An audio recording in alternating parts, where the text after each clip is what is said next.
बोला बोला बाबा भोलेनाथ की जय।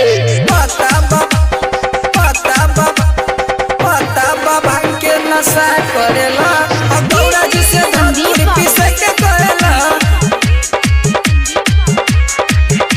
नशा करेला गौरा जी से धतूर पीसे के करेला। दैया रे दैया कलैया दुखल सुनी दिमाग में बदर दिया उठल दैया रे दैया कलैया दुखल सुनी दिमाग में बदर दिया उठल। मेवा मलाई ना पसंद करेला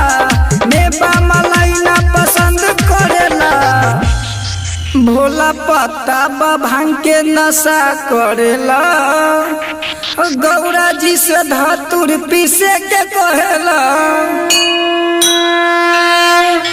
पता भांग के नशा करेला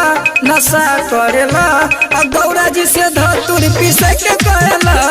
पता भांग के नशा करेला गौरा जी से धतूर पीसे के कहेला। पता भांग के नशा करेला गौरा जी से धतूर पीसे के कहेला। नशा करेला गौरा जी से धतूर पीसे के कहेला। भूत प्रेत के नचावे हमारा के खाली डरावे गर्दन में सांप लटका के डम डम डमरू बजावे डमरू बजावे। भूत प्रेत के नचावे हमारा के खाली डरावे गर्दन में सांप लटका के डम डमरू बजावे। कुछ कहलो पमोर नहीं बात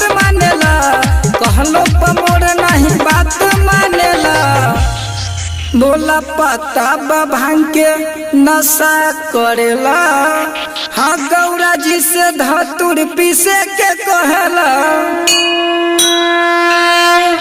पता भांग के नशा करेला गौरा जी से धतूर पीसे के कहेला।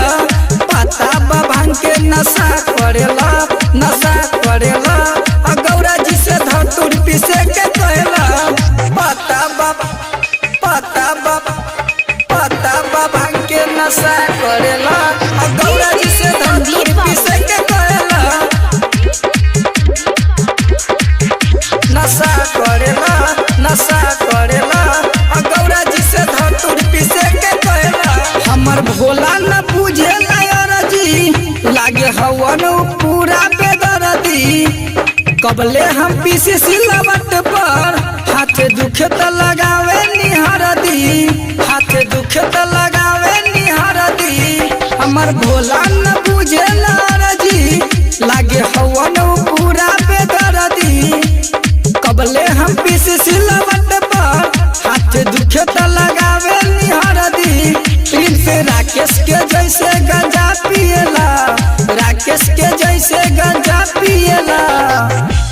बोला पता भांग के नशा करेला हाँ गौरा जी से धतूर पीसे के कहेला। पता भांग के नशा करेला